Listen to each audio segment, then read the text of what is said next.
There is nothing wrong with your podcast. Do not attempt to adjust the stream. We are controlling the transmission. If we wish to make it louder, we will bring up the volume. If we wish to make it softer, we will tune it to a whisper. We control the static. We will control the hum. For the next episode, sit quietly, and we will control all that you hear. We repeat, there is nothing wrong with your podcast. You're about to participate in a great adventure. You're about to experience the awe and mystery which reaches from the inner mind to the outer rim. A joint production of Heroes of the Hydian Way and Force Majeure podcast. So this is a crossover episode between Hydian Heroes and the Force Majeure podcast. I'm Ben, and I'm GMing this adventure from the Hydian Way end of the galaxy. This Gand's name is Kaav. Kaav is a technician, bounty hunter, and the first mate of The Sky is on Fire. Kaav is played by the human Kristine. Kristine is a player on the podcast Heroes of the Hydian Way. Billie is played by Leslie, who is also known for participating in hijinks on the Hydian Way. Is that a different podcast? I would be willing to say it is a more accurate observation. My name is Tikus Bar. I'm a Besalisk, weapons designer, droid modder, and purveyor of the finest weaponry that your little hut can imagine and that your wallet can afford. Kaav can imagine quite a bit. Kaav can't afford very much, though. Tikus is played by Adam from the Force Majeure podcast, and we're looking forward to seeing if we can't share a little bit of that love with our colleagues from across the other side of the galaxy. Hi, I'm Roy. I'm a B1 battle droid, as you can see. I mean, I'm a little bit of a special B1 battle droid, you know what I mean. I'm working with Bar. I'm a bodyguard. I'm a hired gun. And I'm from the Force Majeure podcast. Oh boy, oh boy, oh boy. And I'm here with Bar. Bar's my best buddy. My brother from another motherboard. Well, I saw. Oh, I'm played by Mim, by the way. That's good to know!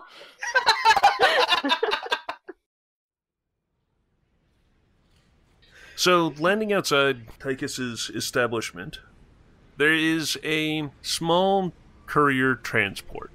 It's one of these, what are they, Sky Ranger, I think they're called.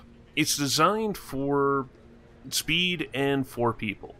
As it comes in for a landing, there's a green Rodian that turns around as the fighter-style cockpit opens. It just sort of opens in the middle where the front opens forward and the back opens towards the back. And then there's just 4 ladders going down. The back seat's empty. You've got this hulking and resplendent droid in the third seat. You've got this Gand with a flight helmet on and aviator shades. You have a green Rodian in the front, who turns around to the Gand in the middle. It's like, see, that's how you're supposed to get here. I mean, we went through the asteroid field and we didn't hit anything. You did a wonderful job, Vreebo. Kaav saw. Kaav could have done a better job, but Kaav, let us not be churlish. Kaav brought Kaav's helmet and everything. Kaav was hoping to fly. You've seen how we got here. On the way back, it's all Kaav. Really? Are there more securing devices in the back? Just for safety. I think so. Excellent. I shall prepare accordingly. Oh, Kaav can't wait. Billie can. Kaav goes ahead and scrambles out of the seat, probably over top of Billie, to go ahead and get down. K1's lingering a bit, and K1 looks at Vreebo and says, You know, Kaav didn't pay attention to anything you did, right? Kaav was busy sulking. Okay. Perhaps there's a speed limiter we can apply. Billie will follow. Are you guys standing there with a big sign that says our name on it? I'm thinking as we're getting out of the Sky Ranger, maybe this is a good time to describe a little bit more kind of what we see as Kaav's throwing the helmet back into the speeder. We see a 5'0" short, kind of round Gand, Like, this Gand probably enjoys a few too many biscuits. Still wearing the sunglasses, that hasn't changed. Wearing a very, like, brightly colored sort of floral shirt. K1, who floats down behind Kaav, is a sort of like ball-shaped little droid that every time Kaav is speaking, we are actually hearing K1 speak as Kaav's translator. Kaav's is communicating in like clicks and buzzes. Billie, who follows, climbs down the ladder, and then as she steps out from underneath the ship, kind of uncurls upward. She straightens up to a good 6'5" or so. She's rather taller than her companion, and she is fully a royal blue with gold trim, wearing a beautiful coat with a little gold flower on the one lapel. She has long arms and kind of stumpy legs. I imagine that Bar has sent Roy to come and get you, but he's not holding a sign or anything. He's just looking for people who look like they need guns. Yep, just loitering and pointing at people. He sort of twigs you and a couple of droids. He's just accosting people? You know, oh, you want a gun? Try Bar's blasters. I'm just doing my usual advertising. But he's been told what to look for, and as soon as he sees a couple of Gants, he's like, Oh! Oh! Oh! he's waving his hands and sort of jumping up and down. Either that droid is malfunctioning, or that is Roy. Did you not gather a physical description of those we were wishing to contact before we departed? No! Kaav? Yes? Kaav is waving back at Roy now. We've discussed planning ahead accordingly before. Kaav did plan ahead. Kaav brought all of Kaav's tools, and Kaav has brought drawings of what Kaav's new blaster will look like. Kaav is ready. Is that why you borrowed the crayons? Look, color is very important in a weapon, Billie. I believe you. Perhaps we should go speak with this droid rather than flailing across the distance. She will walk towards Roy. Yeah, so Roy's like, hold, it's just a short walk to the workshop. Keep your hands and legs with you at all times. Watch out for the pickpocketers. They're fantastically cute this time of year. Follow me. And turns and leaves. Doesn't even check if you're following. Kaav will go ahead and follow. Is Vreebo following along, or is Vreebo staying with the speeder? I think Vreebo would be following along. Puts a sucker print lockdown on the ship and then follows along. Because Vreebo doesn't want to sit around and do nothing. He'll at least come along to just, like, watch. Maybe play some sabacc with Billie. Roy is a red and cream B1 battle droid. He's got slightly chunkier arms and legs than you'd expect, and quite a cheery demeanour. You can tell that he spent a long time trying to mimic humanoid and biological walk. So his hip kind of pops occasionally as he walks, and his arms sway in a cool guy kind of way. He's got a fantastic red mohawk and a small, what looks like just a piece of metal sticking at the end of his trunk kind of face. Traditional B1 battle droid look. It looks like a tongue and it's painted bright red. And you get the impression that all of him is a little rounder, a little more friendly than they normally look. Someone's put a lot of time into making this look less like a machine and more like a toy or a model of the machine. He's just jauntily heading on down the road, occasionally checks over. Yep, they're following. That's okay. Yeah, if Roy looks back, Kaav is definitely like looking Roy up and down, sort of taking in these different modifications and personalizations. Roy's not looking at anyone in particular, but he's noticed a large, tall blue droid with a flower, and he's just playing it cool. You might, his head whips back a little. Yeah, he's got a little more slouch. He's going a bit more Fonzie. As he continues walking, he points to a couple of random people in the street to make it look like he knows people. Just like, Yo, Dabo. Yeah. Oh, hey, Stevie. See you later, man. Yeah. Uh-huh. Yeah. and he finally leads you up to the door of a big workshop with the name above it and a picture of a happy alien with his thumb up in a sort of buddy hey with bars blasters all across the door. Yo, Bar. Got your buddies. You want me to go get some milk and cookies from Mom? Little pizza, mini pizzas. You like mini pizzas, maybe? Yes, Kaav does. Cool, groovy. Yup, yup, yup, yup, yup, yup, yup, yup. And he just wanders off to go and get some stuff. And it turns to the droid and goes, anything for you guys? I am well, but thank you. Cool. I will be okay. K1 says on her own. Yeah, good for you. This is an interesting place. She adds. It's the best place in the world. And he goes off to get drinks. So Cynabale itself, Red Yes, which is the city that you've flown into, it's an odd kind of colour shifted place in that it's surrounded by a desert of blue sand, and everything is it's white buildings that have then been stained by this constant blue sand, so it's got a kind of a washed out kind of blue shifted look to it. Bar's Bespoke Blasters is a big kind of 2-story building that, unlike most other buildings which appear to be made of like fired clay and stone and baked sand, it looks like it's been built from starship parts. It's quite reinforced walls and ceiling. The doors themselves have come from the inside of a spaceship. They're those kind of almost airlocking doors. And inside the workshop, as you kind of step into the shop following Roy, on the right hand and left hand walls there are brightly backlit, they are painted white and are kept whitewashed, and there's racks of weapons ranging from little tiny holdout blasters all the way up to 2-person portable heavy gunnery E-web blasters. There's also an amount of solid projectile weapons, but not that many, certainly not compared to the blaster weaponry that are here. The back of the main kind of sales floor has a big old counter that's quite scarred. Again, a set of doors behind it. There are boxes and what's the word? Like boxes and containers of Crates? parts. Yeah, crates. Crates! Crates. Crates.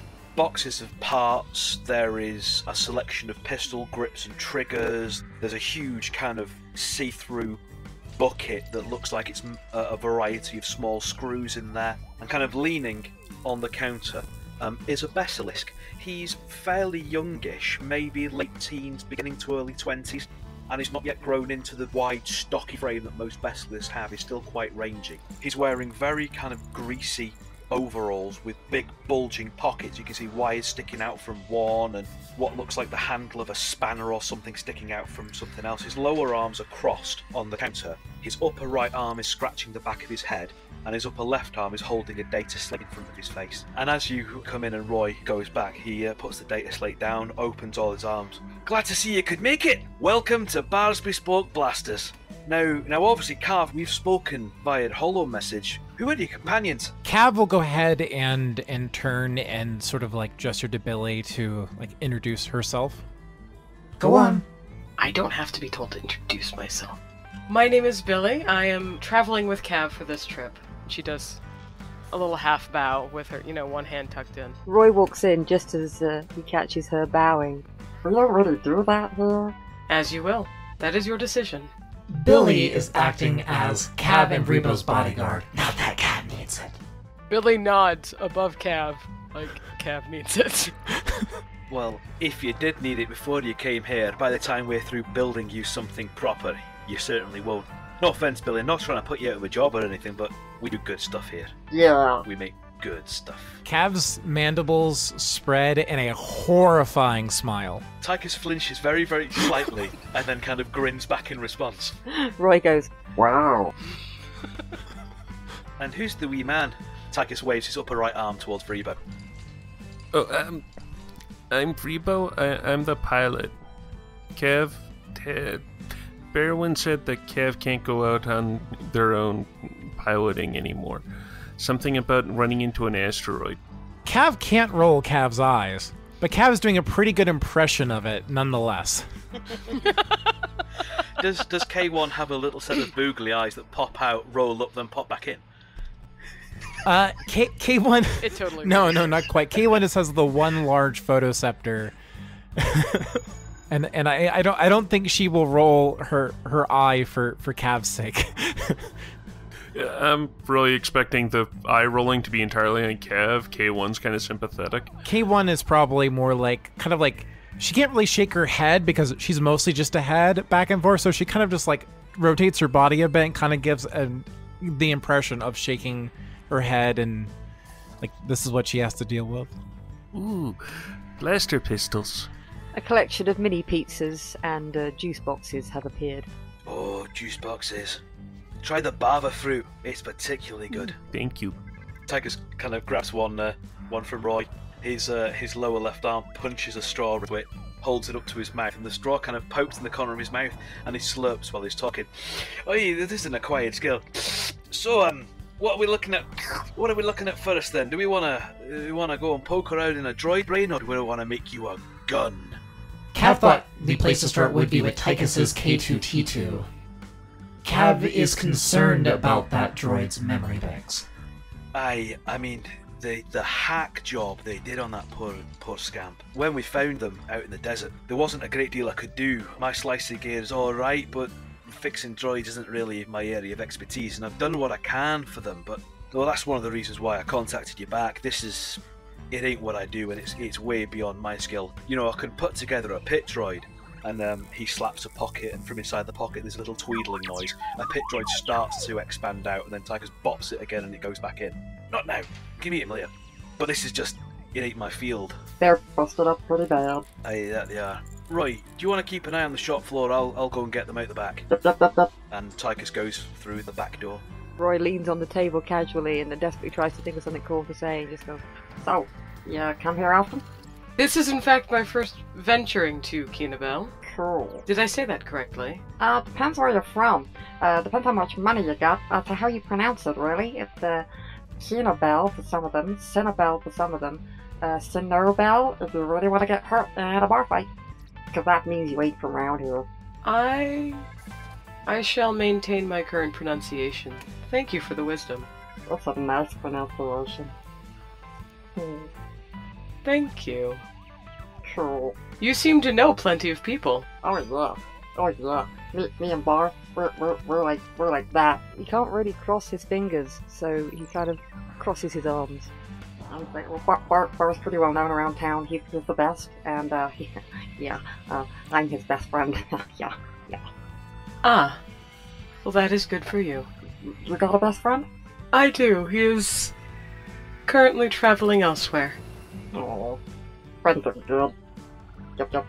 Billie's gonna kind of wander and look at the equipment now. Absently straightening things. It's alright, I'll unstraighten them all later. Tikus then walks out the back leading a... I can't remember what K2T2 looks like. She's kind of spiky and battered, and she's got a random arm put on her from Protocol droid, but she's an Imperial droid. One of those shiny black ones, because she's a Kaav chick. If indeed it wants to be a she when it gets its own personality back. I was just hopeful. I also know K2 is about 7 feet tall. It was mentioned in the original description, making K2 the tallest person here. Is this K2 like K2SO? Yeah. Okay. That's like the base model, but this has been heavily modified and messed up since then. Yeah, and it has a little kind of stubby red Protocol droid arm on its left arm. So its right arm is nice and long and meaty. It's got this tiny little thing just hanging loosely by its side. It walks in very kind of jerkily and twitching. Tikus ushers them to sit on the counter, essentially. Tikus, what happened to this droid? No idea. We found it like this. So a ship crashed a wee bit ago, jettisoning cargo, and we found this poor scamp in one of the cargo crates. It'd already been knocked up. We think that whatever smugglers were running ship, they'd found it, tried to reprogram it from its original kind of Imperial security routes to be an enforcer on board the vessel, but just botched it. I've had them in power off mode ever since we got them back, because this is no fine state for them to be. Do you want me to shut them down again so we can get in there and have a look around? I mean, I've got some spare bits and bats as well that I bought in just in case, but you know, like spare transistors, a few memory blocks. We have like a whole crate of assorted right arms. Kaav has brought some pieces as well. Kaav did not bring an entire arm. We got loads. Oh, in the crate where We're an arms dealer. Yeah, in the crate where we found. I have no idea what to do with this conversation. I find joining in at random intervals is a very human thing to do, or very humanoid thing to do. And Vreebo's off in the corner looking at the blaster pistols, sort of eyeing them. Vreebo? Does Vreebo need a blaster? All I've got is a hold-up blaster, but yes, I would like one. They're so nice. If Vreebo would like, Kaav would buy Vreebo a blaster. Kaav has coupons. Kaav, have you checked the expiration dates this time? Tikus gave Kaav the coupons. I did. They're still good. They're still good. Very well. We like coupons. I like coupons. Kaav likes coupons too. I guess Roy can show him back. With coupons, you can make a killing of a saving. But first, Kaav has a droid to help. I'll put them back into standby mode for the moment. And Tikus flips a switch and K2T2 kind of goes... Just as he flips the switch, Roy kind of leans over and goes, "I'll see you soon." To the droid, to K2. Because that's not creepy. Yeah, that was meant to come across as cute rather than "I'll be waiting for you." It's just... Standing at the end of your bed at night. It's useful Hello. enthusiasm for something. I don't know how old Roy is effectively. The irony is that Roy does indeed sleep at the end of Tikus's bed. Just kind of standing there staring in sentry mode watching. It's very comforting. Tikus can't sleep alone anymore. It's just unnerving. He's too quiet. Is that the nightlight? Yeah. Roy's eyes. Roy's tongue.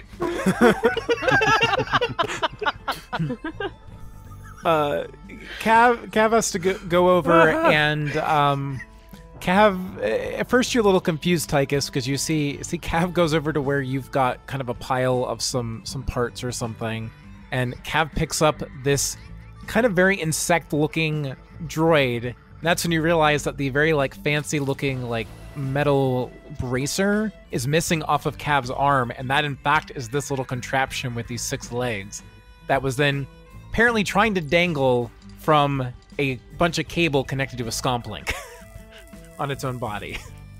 Ah! It looks like you got something on you there. It's the wee centipede beastie! No. I got it. No. This is... Get the shoe, Roy! Get a shoe! Please do not strike the droid. Oh. Billie will put one hand on Roy's shoulder very firmly. Please do not strike the droid. This is K3. This is one of Kaav's children. K3 is harmless. K3 is just enthusiastic. Okay, sorry, K3. I just... Things with too many legs. I know. And Tikus kind of looks at his own extra legs and goes, I know. I'm well aware of the irony. I don't like the way they skitter. It's not really the number. It's the kind of legs. It's skittery things. Freak me out. Sorry, K3. K3 beeps a little bit, and Kaav will go ahead and pick K3 up. Kind of have to rewind the cable for the scomp link, and then we'll walk over towards K2 with K3 in hand. So many Ks. It's a shame we've got to do this on the shop floor. I'd normally have you way back in my proper workshop, but the folks are away and I can't close the shop and I can't leave it unstaffed, and Roy's not allowed behind the till after that one time that, well, needless to say, there was a mild malfunction in his additive circuits and he kept just dropping 2 zeros off the bottom of everything. I don't do customer service. No, he doesn't do customer service. Or accountancy or budgeting anymore. I can do cash handling. I can do cash handling rather well. You're looking for a job? Yeah, do you want a job? I got a position for you. I was offering to man the counter while you work in the shop, if you should so desire. That's very kind of you, but if the folks come back and see a strange droid behind the counter... Stranger. Aye, we've had problems before with people trying to roll us, and they tend to shoot first and ask questions later if they see someone else behind the till. And I won't want any unpleasantness to happen. No, it's alright, we'll do it out here, it's fine. Very well. Thank you, though. Right, what do we need, Kaav? And Tikus kind of cracks both sets of knuckles and starts rummaging through his pouches and underneath the counter, pulling out tools and cables and things. Before Kaav begins to make sense of this programming, Kaav needs to, install a few components, replace a few others. Kaav needs to make sure Kaav has somewhere for all of those personalities to go. I can see that. Can Kaav see what parts Tikus has collected? Aye, of course. And he pulls out a crate from underneath the counter and kind of tips some of it on the counter.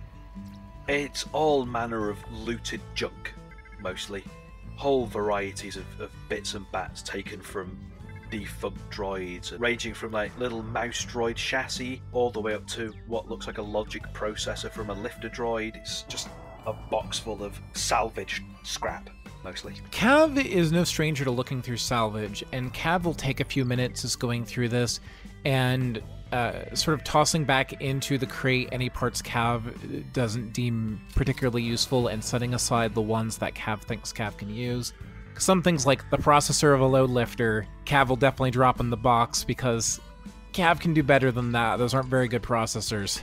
And just sort of like set out the various pieces, and as well as Kaav starts to pull a few tools from Kaav's belt. A lot more of the kind of fine tools for dealing with circuitry and electronics work. And that's when our roll from the top of the show, I don't know if we're inserting that here or we're going to leave it be, will come into play as Kaav will set about with Tikus's assistance, removing the sort of like parts of the chassis of K2 and first focus on installing those memory modules and extra processors and setting right sort of the electronics leading into the droid brain.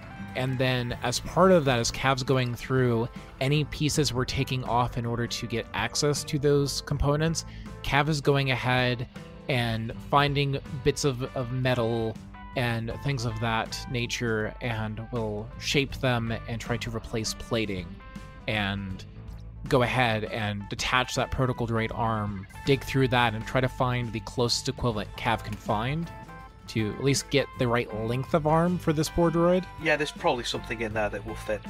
While you're doing that, Tikus is mostly watching closely and is helping passing you bits and bats and grabbing you out, again, odd tools. And you do notice that some of the tools that he uses when he's helping you out don't look like they should work. They just don't look like they should have a function, and yet they do. Okay, that worked. Kaav didn't think that would, but... Hey, well, this is building things. We can build things. Building things we're alright at, me and thee. Now comes the complicated part. Now, I'm not so... this is the bit that I'm really not good at, so... if I wire in and help run damage control, while you do the main... jiggery-pokery... Are you guys doing okay? Can I help? Do you want me to mop your forehead? Kaav is good. Kaav does not need a forehead mop. Roy, perhaps we should go get snacks. Anything I can get you? Milk, cookies? Kaav would like more cookies. Okay, we're gonna go get snacks. Good luck, Doc. It's gonna be okay. Kaav is very good. Kaav will, when we finish the mechanics work, Kaav puts back the tools Kaav had been using and pulls out a couple of different sets, as well as that's when Kaav has to retrieve K3 again from where K3 had wandered off, and will plug K3's comlink into the back of this droid's neck, which is where I believe that port is. Yep, it is. And sort of open the top lid of K3, exposing sort of the slicer gear, the actual like keyboard and readout screens. Tikus kind of, well, pulls out various bits of his slicer rig is a lot rougher and a lot ruggedized, to take harsher environments, and it clips together, and his lower arms are clipping it all together while his right arm wires one end into a data slate and the other end into a cable splitter that then plugs also into the scomplink at the back. Kaav, before beginning, Kaav just sort of like hold up one of Kaav's 3 fingers on Kaav's hand as like to wait a moment, and you actually see Kaav bow Kaav's head. And Kaav is like clicking and buzzing. It's for like almost like muttering to Kaav's self for a little bit. And K1's not translating. K1's is sort of like hovering patiently nearby. Actually, there's probably a moment where if you didn't know better, K1 was also like bowing her head. And then Kaav will lift Kaav's head up, go ahead and pull out a couple of like earbud equivalents, like some kind of headphone equivalent. Turn on out of this like, for Star Wars, little music player. Go in and turn on music loud enough that Tikus can sort of hear it over top, like coming out of the headphones, and Kaav will put those in as Kaav begins to program and work on the computer side. I imagine that takes a while between all this, like probably hours are passing, right? Mm-hmm. We've definitely got the cookies by now. Yeah, that's kind of what I'm figuring. If I remember right, it actually takes a long while to do this amount of slicing, this amount. I'm figuring that this would be, yeah, a couple hours at least. Like an hour of actual fixing things, and then a couple hours of doing the programming. Whenever Tikus has to speak to Kaav, it is sort of that you say something, Kaav pulls out an earbud. What? Oh, and we'll put it back in as Kaav gets back to work. And Kaav's actually pretty focused throughout this entire process. After the first time, or the second time that happens, Tikus realizes the level of focus that you've got and just leaves you to it at that point. Only tending to interrupt when he's got a technical question about, oh, do you need me to just like parse this memory bank over here? What about this bit here? You know, do you need me to just put in an override for this section here for the next few minutes? Other than that, he just leaves you to the focus. And I think after a couple hours of this is when Kaav will put the music player away and looks over at Tikus. This Gand doesn't think. This Gand can save all three personalities. This Gand could give this droid a blank slate, or this Gand could save one of the personalities. Tikus kind of bites his lip for a minute, and his upper right hand kind of almost idly comes up to scratch the back of his head. He doesn't seem to realize it's doing that. This Gand apologizes. This Gand is hoping this Gand would be able to do more. Kaav, you got nothing to apologize for. You didn't do the crack job on it in the first place. I've seen how intensely you're working. It's better than I could even have hoped to have done, so apologise for nothing. It's a good question though, isn't it? I mean, I know what my inclination is, but I don't know whether or not it might be worth waiting till Roy and Billie get back. I mean, we only know what it's like to be a droid from the outside, whereas they're probably the best ones to ask what to do, if you know what I mean, rather than us making a decision. I mean, they'll be back in a minute. I have no idea where they've gone to. I can beat Roy and get them back if you want. Yes. Yes, Tikus had mentioned that Roy was attached to K2. Perhaps it should be Roy's decision. I am Page Roy. Send him a little come back home message to him. Yo, I'm Marie. So yeah, this is my room. Yeah. It's very nice. Thank you for showing me. You're welcome. Are we returning to the shop? Oh yeah. See, I got beeped. When I get beeped, I gotta go. I shall follow you if you do not mind. No, come on. He puts a small rabbit-like creature away before quickly walking on down to the storefront. So, how's it going? Well, Kaav, do you wanna explain the situation to Roy? This Gand and Tikus have been attempting for several hours to save both personalities of K2T2 and give K2T2 the ability to learn anew, to develop from this moment on. However, this Gand is unable to combine those personalities. The programming is too different. I mean, well, Kaav could, but if this Gand does that, then this droid will still have the same problems that K2 has been having. So, this Gand could save one of them, or this Gand could let this droid begin anew. This Gand and Tikus felt it might be a better decision left up to other droids. What do Roy and Billie think? I believe that all beings can be granted a second chance, a new opportunity. Yeah, I mean, is it possible if they start again that they might find something they're happy being? Is it a what?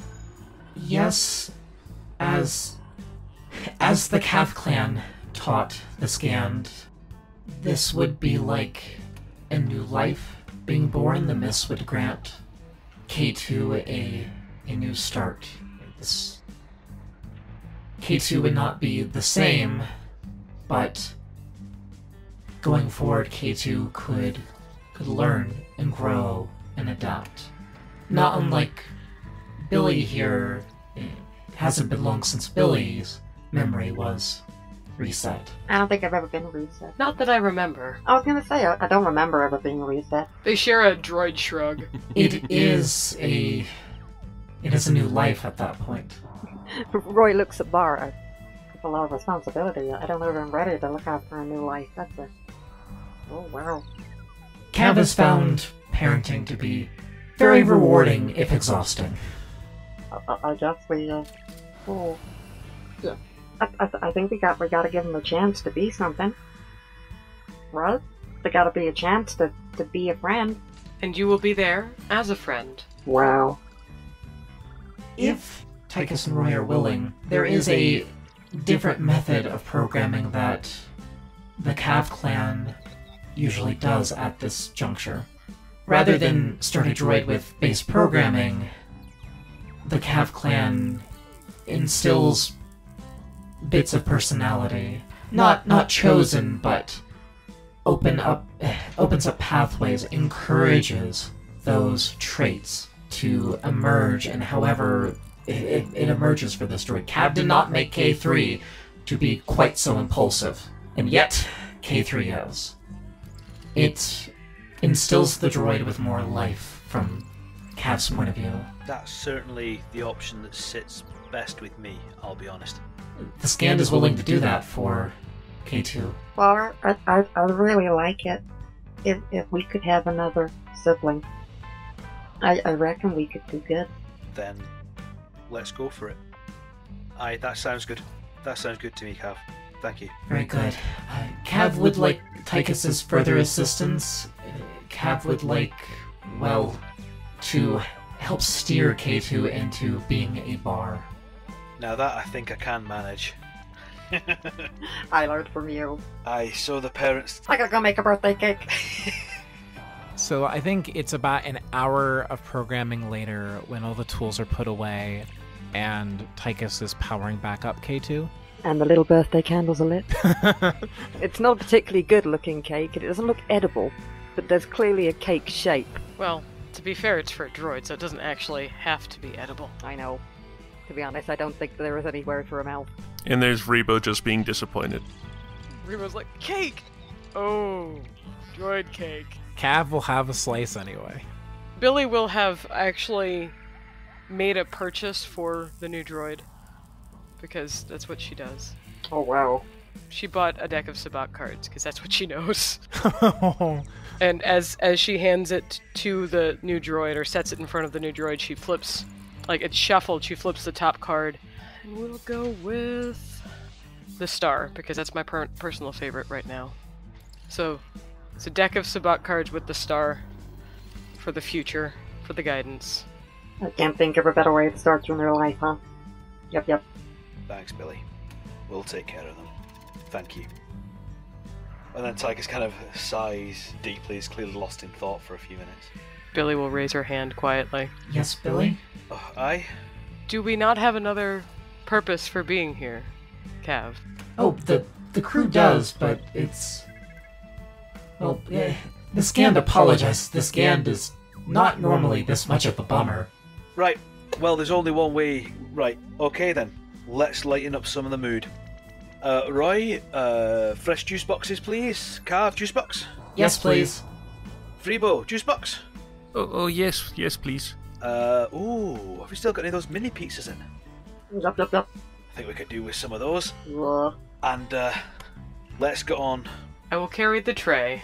Cracking. Now, weaponry then. What sort of thing are you interested in, Kaav?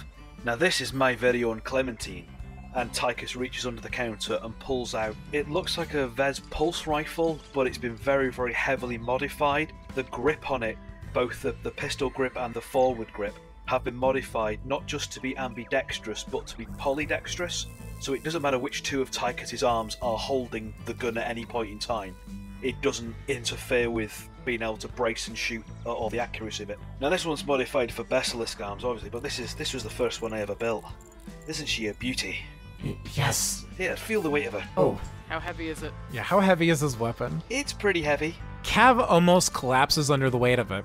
Kaav is not a particularly strong Gand, but it sort of like straightens up. It's a little kind of cartoonish, like Kav's trying to like balance out.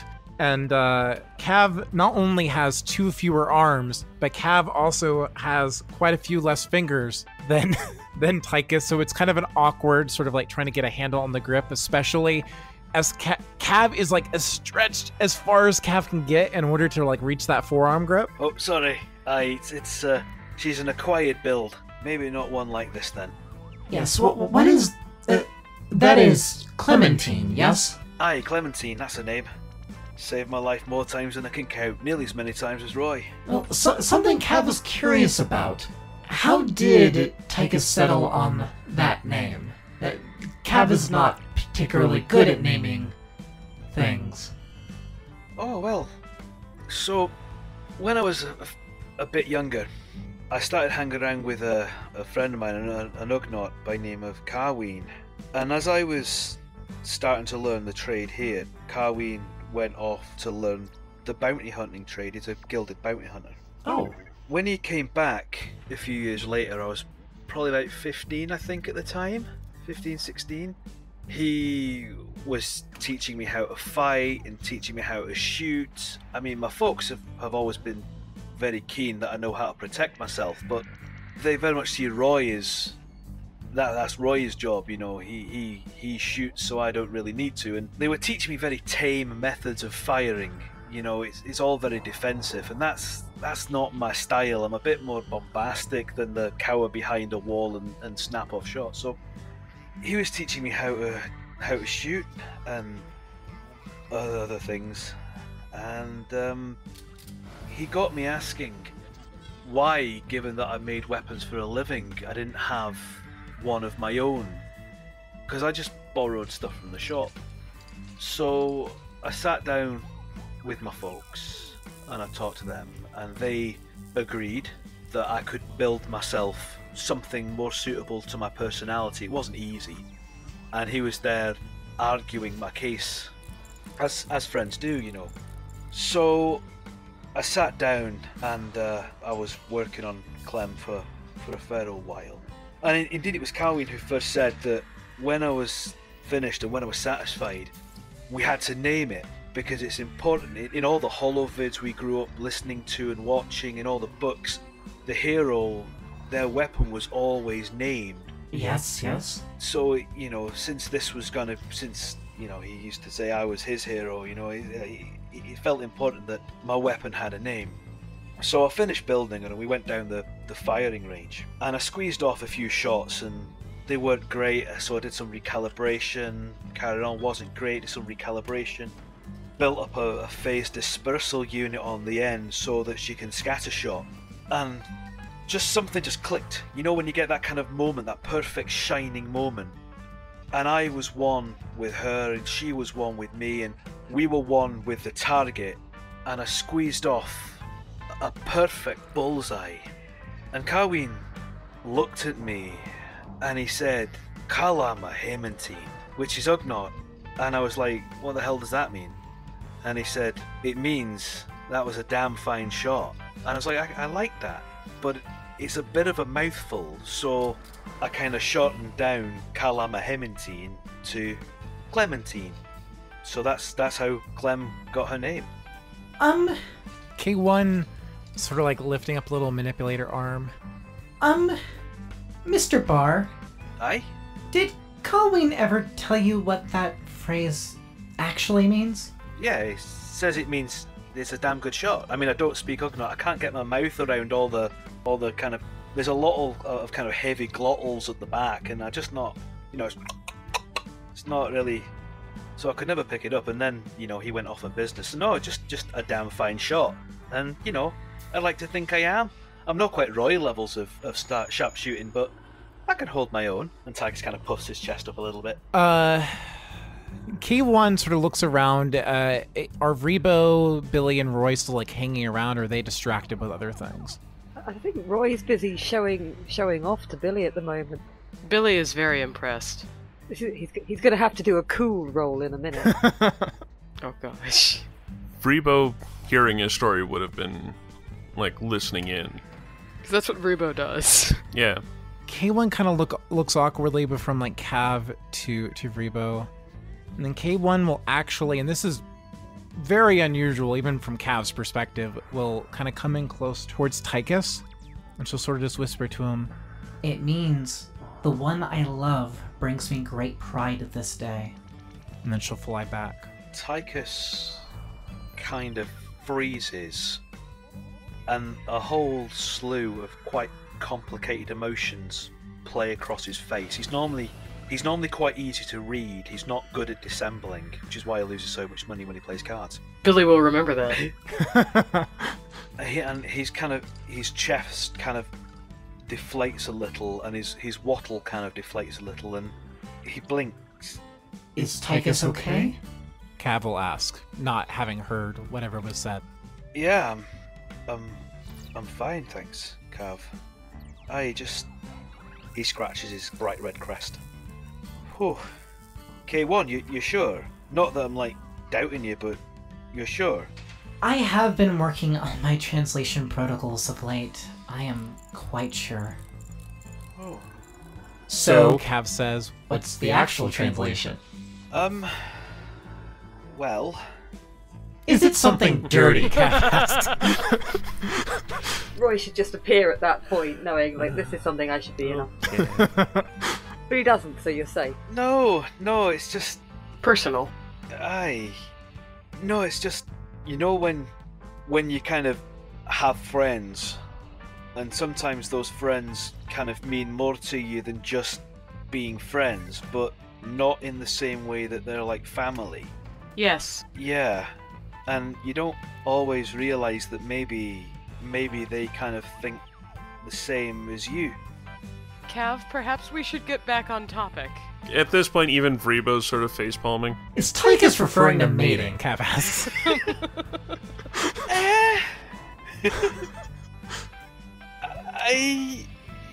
Yeah, kinda.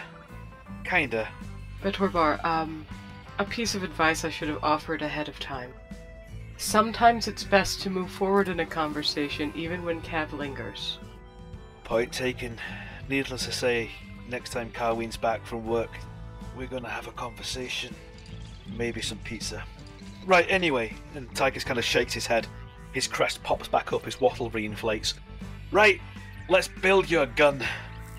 Quickly. Before I lose focus again. Right. Very well, very well. Kaav did take two important things from Tikus' story. Kaav needs to build a weapon that is suitable to Kaav's personality. And the name is important. And Kaav pulls out kind of a bunch of like flimsy drawings and stuff that are done in crayon. It's they're all brightly colored, and if Tikus and Kaav's not hiding it, Tikus can see there's sort of like a mix of pistols and rifles. One particularly large looking, you think it might be a flamethrower? Like it's just sort of like Kaav couldn't decide what Kaav should build, and Kaav is sort of like looking at these things. And we can attach it to the refrigerator when we return. I believe I have magnets. They look a lot like a little bars for the artwork. We got a lot on fridges. Kaav drew this yesterday.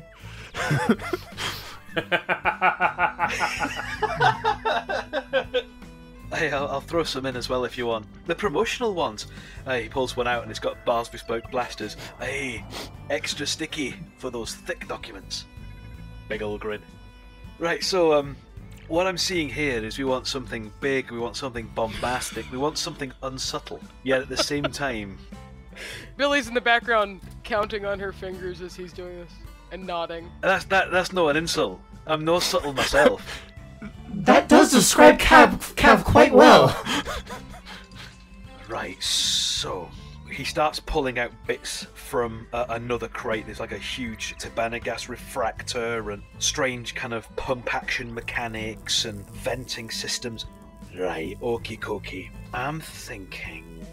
We want a big one, don't we? You're not after a wee pistol, are you? You're after something that'll make people sit up and take notice, I can see, but we need it a little bit lighter, because I can tell from Clementine she's too heavy for you. So, how about we look at them? Okay, heavy rifle, carbine stock, folding stock made of lightweight composite. I got a carbine. I got a carbine. Look at this, look at this, look at this. And he doesn't point it at Billie, but he's clearly a little enthusiastic about where he is pointing it as his arm comes out into a DLS-12 heavy blaster carbine. It's really big and showy, and he's like, "Ugh." In a quick movement, Billie will extend her arm, pushing Vreebo to one side and take a step back, just so that it's now between them. Ugh. That is clever. This is pretty good. I can't say I would have expected it Uh-huh. much myself. They never see me coming. Yeah. He kind of flexes his arms like a muscle man would do to show off the modifications he's got, and then gives it a bit of a shake and it goes back into being a normal, just clunky arm. And he hangs there with one hit kind of bouncing in a cool way. Yeah. Perhaps something about that size. Not the entire arm, but...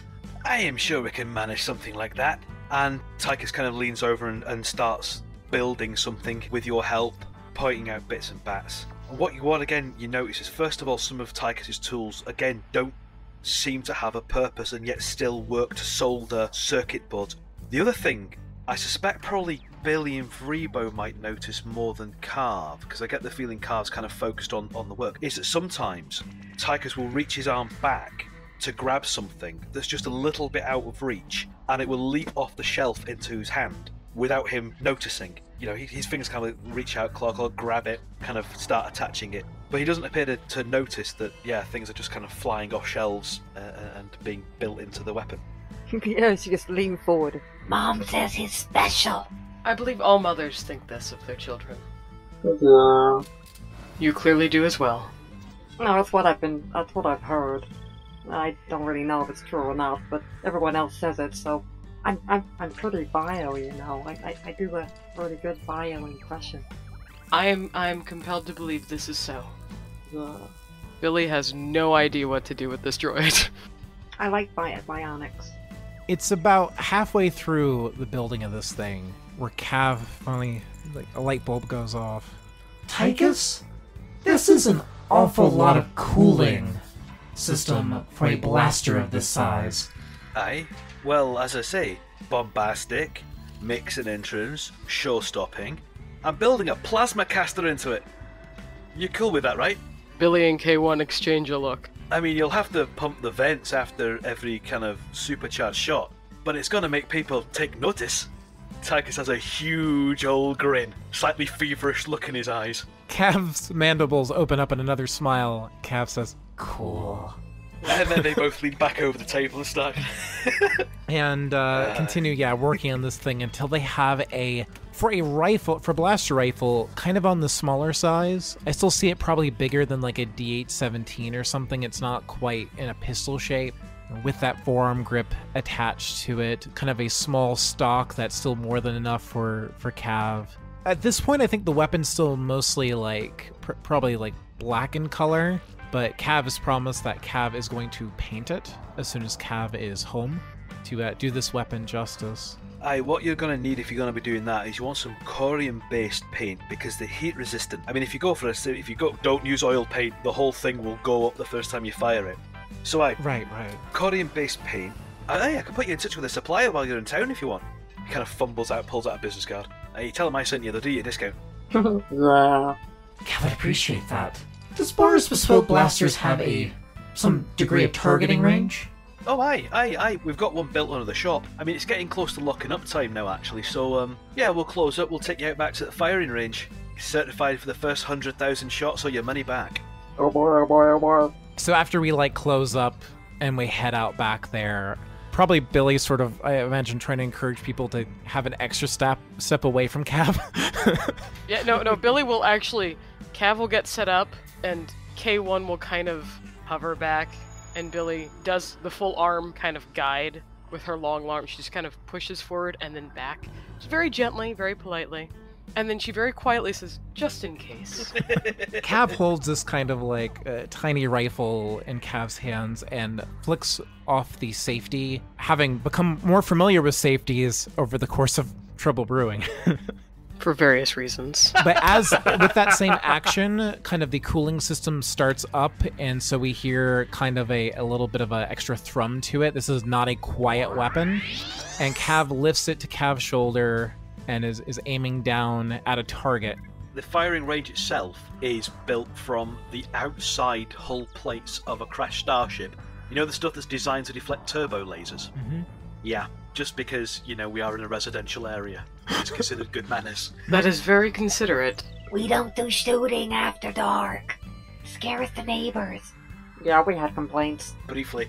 No. And Kaav pulls the trigger, and the entire weapon kind of lets out this almost sort of a roar, and a blaster bolt that seems especially jagged compared to what you might normally see, still kind of more of an orangish red in color, flies out across the way, impacts the target. They're turbo laser resistant, but kind of does catch sort of the outside of it a bit on fire. And the front end of the barrel of this thing is currently kind of red, and that's when Kaav will sort of cock the lever, and a just blast of sort of mist-like heat shoots out of kind of the large cooling vents along the barrel. In the silence that follows, you hear Billie sigh heavily. Kaav turns to Billie, says, It's not technically a flamethrower. Of this I am aware, Betor Kaav. You have done well in your observation of the letter of the law. Welcome to Cynabale. Oh, I know about that. All bending rules is really important. Bar taught me all about that with his mom. It's the difference between, have you stolen a cookie? No. Did you get someone else to steal your cookie, leave it around so that you could come across it completely innocently? Yes. You still haven't stolen the cookie. Kaav is familiar with this concept. Now, Kaav does not have a story or a love quite like Tikus to name this weapon after. But Kaav does have a thought. It might be a silly thought, but what if this weapon is called the Crate's Breath? Oh, I like that. I like that. That seems to fit. Yeah, I can see that. Tikus kind of steps back, sees you holding the gun, and kind of nods. Aye, that's a name that fits, I reckon. Anyway, I call it morning breath. Right. What? I feel as though you're not doing your best to support your not flame-related weaponry status. Well, they've not called it "The Sky's Not on Fire." One note, Betor Tikus. Should you wish to contact us further, the ship is indeed called the Sky on Fire. Yes, the sky is on fire. That's what Kaav said. Aye, and the sky is not on fire because that's not a flamethrower. I really hope we don't come across this for sale later. One careful, rather burnt owner. Sorry, man. oh. Vreebo's like, I'm gonna stand way away from Kaav now. No, it's more along the lines of just Vreebo in the background. Alright. So, I know we're working on wrapping up, but is Roy actually gonna get one good hit or pickup line on Billie before we roll? I respect you too much for that. Oh, okay. Yeah. Sure. I mean, Billie's fine with that. I've been showing you all my moves. I've been flexing and things. Oh, wait a second. I've kind of been doing it like an organic, haven't I? Hey, honey, are your magnetic coils working properly? Because I am very attracted to you. If you lick the battery, because I'm tingling. Wait, I got bar. Dang, that's Brent level. Oh yeah, I wish we had Amp around for this. That would have been... the two of them could be wingmen together. Okay. I don't know how that works. That would be scary. So this is happening, and Billie's just stands there, and she can't smile, but she will straighten her coat. Hey, baby, you fancy a download? Betor Roy? Pop out your blaster again and be like the gun show? Ka-choo! Oh gosh, it actually works. Betor Roy, I thank you for my experiences today. My time spent with you has been most educational and quite interesting. Yeah, sure. And kind of embarrassedly puts everything away again, just like, Yeah, experience. Yeah. So Billie's gonna do a quick arm flick, and you notice she's got a little pack on one of, well, she technically has two things on her arm. She has an adding machine kind of calculator thing and a sabak pack container. So she'll pull out her cards and she'll do a quick fancy shuffle, a couple of small card tricks, and then flip. We're gonna go with the ace of coins and just hand it to you. Oh wow, I gotta go. And then she'll say, draw well. Uh-huh. Mentor Kaav, I believe we should be departing soon. Yes, Kaav still has much work to do on the crate's breath. Kaav thanks Tikus for allowing Kaav and company to visit Bar's bespoke blasters and for Tikus's assistance in building this weapon. My pleasure, Kaav. Thank you for helping with K2T2. Now at least they've got a chance for a proper life. Something I couldn't give them by myself. It's gonna be great to meet him again. For the first time again. Indeed. And if Tikus ever requires Kaav's assistance again, Tikus knows how to reach Kaav. Likewise. Let us know how the crate's breath handles you. Will do. Oh, one more thing. Vreebo, did Vreebo pick out a blaster pistol that Vreebo likes? Yes, I really like this one. It's a snub-nosed blaster pistol. It's a full-size blaster pistol as opposed to his holdout. It looks relatively concealable. We call that one the Secret Gift. Secret Bantha. Hey, Secret Bantha. It's one of our more concealable and noble ranges. A lot of like the high-end table folk like it because they consider wearing something big to the table or to functions a wee bit crass, but that packs a lot of stopping power for its size. Comes with a underarm holster as well. Ooh, wonderful. I'll ring it up for you. Kaav pulls out the 25% off coupon and pulls out Kaav's credit purse. Kaav will buy this gift for I Vreebo. like that there's still a traditional cash register in space. I don't get on with the electric ones. I keep installing them and then they leave. And here's your complimentary blaster care kit. Let us know if you have any problems with it. Thank you. Roy has run off to his room to try and find... He's scrambling around trying to find a gift to give back to Billie, since she's given two now. One to his friend who's not woken up yet, his hopeful friend, and one to Roy. But he can't really find anything. He's like, oh, I don't know what to do. So finally he comes down and there's a small rabbit creature in a little jacket in his hands. I don't really have any gifts, nothing that's be compatible with you, but 3D is a really good friend, and he could be a good friend to you too. And then you can call and tell us what you get up to with your friends, and we'd all be friends. I'm sorry, you kind of cut out, but are you giving me the bunny? I'm giving you the money, so that we've got a friend in common to talk about. Second season, Leslie has a pet. At least this one doesn't expand. Billie will hold her hands out, kind of cupped. He's organic. Organics have a strange way of doing things, and I know, I just liked having him around. If you are willing to share this friend, I will happily partake. Thank you. Oh, it's okay. We had a bag of them. Billie kind of does that. There's a little as her eyes kind of blink, and she's like, I don't know what to do with that, so I'm just gonna pretend it wasn't said. Oh, but this one was mine and special, and now he's yours and still special. And is it 3B, B3? 3B, kind of like freebie because we didn't pay anything for it. We're just there. So, she kind of holds him close to her chest, and nods because her hands are now occupied holding a bunny. Thank you. It is good to have those for which we may care. Betor Roy. Wow. You guys are cool too. So, how tall is Roy? Roy is standard battle droid. So he's about is it 5 foot or are they still 4 foot something? I think they're about 5 foot or so. Well, one way or the other, awkwardly kind of avoiding tipping the bunny rabbit. Are you considering your shoulder?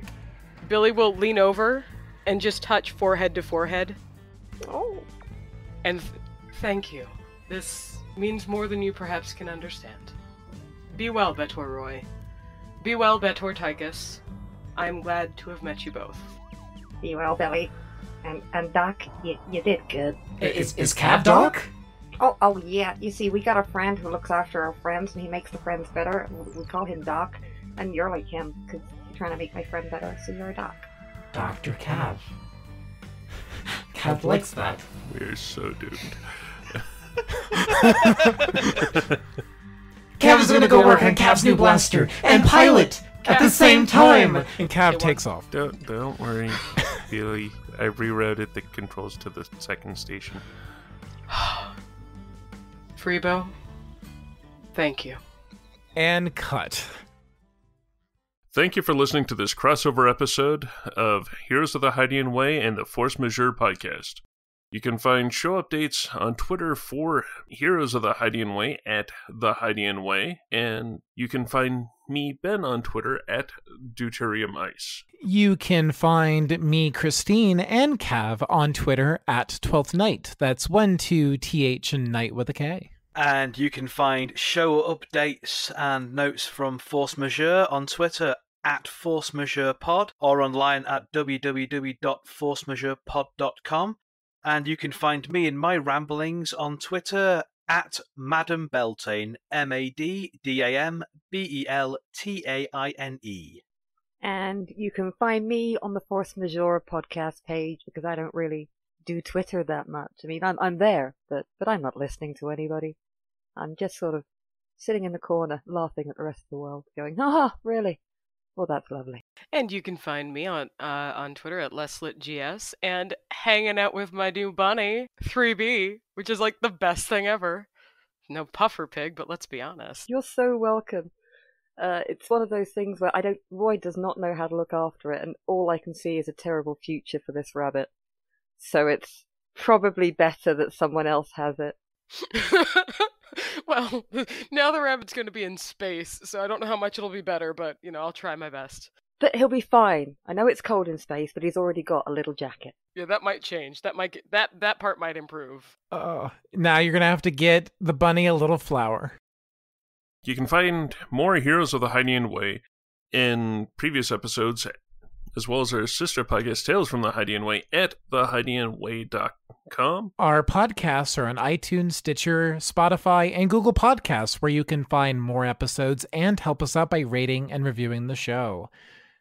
We're also on Facebook as Heroes of the Hydian Way, and you can holocom us at heroes@thehydianway.com. If you like what we do and want to support the show, you can find us at patreon.com/thehydianway, or you can donate a calf to us at ko-fi/thehydianway.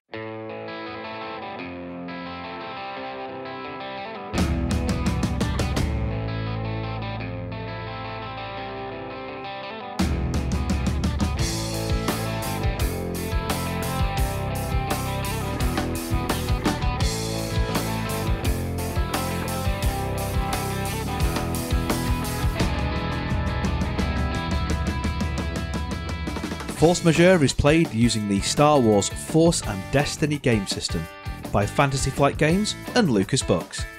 Our intro music for this season is Unholy Night by Kevin MacLeod, and our outro music remains Suburban Outlaw by Forget the Whale, both used with gratitude under the Creative Commons license.